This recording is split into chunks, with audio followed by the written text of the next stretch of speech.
Hi friends, welcome to Kichcha வீடு. இன்றைக்கி நான் என்ன செய்ய போகிறேன் அப்படின்னா, என்னுடைய ஸ்டைலில் வந்து முருங்கைக்காய் மசாலா வந்து சிம்பிளாக எப்படி செய்கிறது அப்படின்றத நான் உங்களுக்கு செஞ்சு காட்டுவேன். நான் எப்போயுமே இப்படி தான் வந்து செய்வேன். ஈஸியாக ஒரு 10 மினிட்ஸில் வந்து செஞ்சிடலாம். ஃபஸ்ட்டு ஒரு சட்டியில் தண்ணி ஊற்றி முருங்கைக்காய் கட் பண்ணி போட்டுக்கணும். லைட்டாக உப்பு, ஒரு அரை ஸ்பூன் மஞ்சள்தூள் போட்டு ஒரு 5 மினிட்ஸ் மட்டும் முருங்கைக்காயை நல்லா வந்து வேக வச்சு தனியாக எடுத்து வச்சுக்கணும்.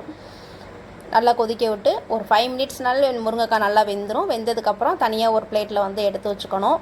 எடுத்து வச்சுக்கிட்டு இதுக்கு தாளிக்கிறதுக்கு வந்து ஒரு சட்டியை வச்சு எண்ணெய் ஊற்றிக்கணும். எண்ணெய் ஊற்றிட்டு கடுகு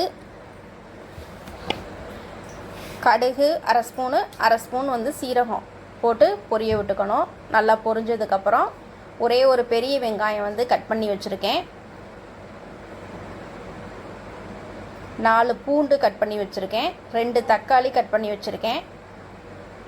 இதுதான் இதுக்கு தேவையான பொருள். ஃபஸ்ட்டு வந்து வெங்காயத்தை வந்து போட்டுக்கணும். போட்டுட்டு நல்லா வதக்கி விடணும். ரொம்ப நல்லா வதக்கணும் அப்படின்னு இல்லை, லைட்டாக வந்து வதக்கினா வந்து போதும் கண்ணாடி பதத்துக்கு. அப்புறம் 4 பல்லு பூண்டு கட் பண்ணி வச்சுருக்கேன். கொஞ்சோண்டு கருவேப்பிலை வந்து போட்டுக்கணும். போட்டு நல்லா வதக்கி விடணும்.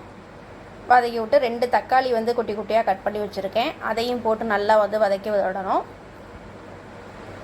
தக்காளி வேகிறதுக்கு உப்பு, ஒரு 1/4 ஸ்பூன் வந்து மஞ்சள்தூள் வந்து போட்டுக்கலாம். போட்டு நல்லா தக்காளி மசிகிற அளவுக்கு நல்லா வேகிற அளவுக்கு கிண்டி விட்டுக்கணும். இப்போ தக்காளி நல்லா வெந்துருச்சு. ஒரு அரை ஸ்பூன் வந்து மிளகாத்தூள் போட்டுக்கணும்.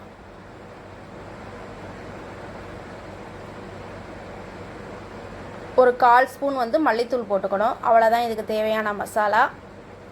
போட்டு நல்லா மசாலா பச்சை வடை போகிற அளவுக்கு நல்லா வந்து கிண்டி விட்டுட்டு, அந்த மசாலா பச்சை வடை போகிறதுக்கு லைட்டாக வந்து தண்ணி ஊற்றி நல்லா வந்து கொதிக்க விடணும். நம்ம வேக வச்ச முருங்கைக்காய் எடுத்து அந்த மசாலாவில் வந்து போடணும்.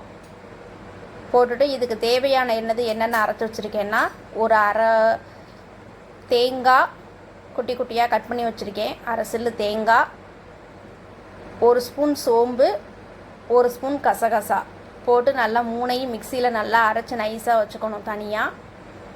இதுதான் அதுக்கு தேவையான மசாலா. இந்த நல்லா கொதிக்கவும் இந்த மசாலா அரைச்சி வச்சதை எடுத்து அதில் வந்து போட்டுக்கணும். போட்டுட்டு ரொம்ப கொதிக்க விடக்கூடாது. ஒரு 2 மினிட்ஸ் தான் கொதிக்கணும்.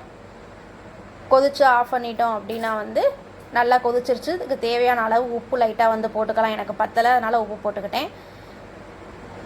நல்லா கொதிக்க விட்டு அவ்வளோதான் வந்து ரெடி ஆகிடுச்சு முருங்கைக்காய் மசாலா வந்து. நான் எப்போயுமே அப்படி தான் செய்வேன். நீங்களும் செஞ்சு பார்த்துட்டு எனக்கு வந்து கமெண்ட்டில் வந்து சொல்லுங்கள். கிச்சா வீடு சேனலை சப்ஸ்கிரைப் பண்ணுங்கள்.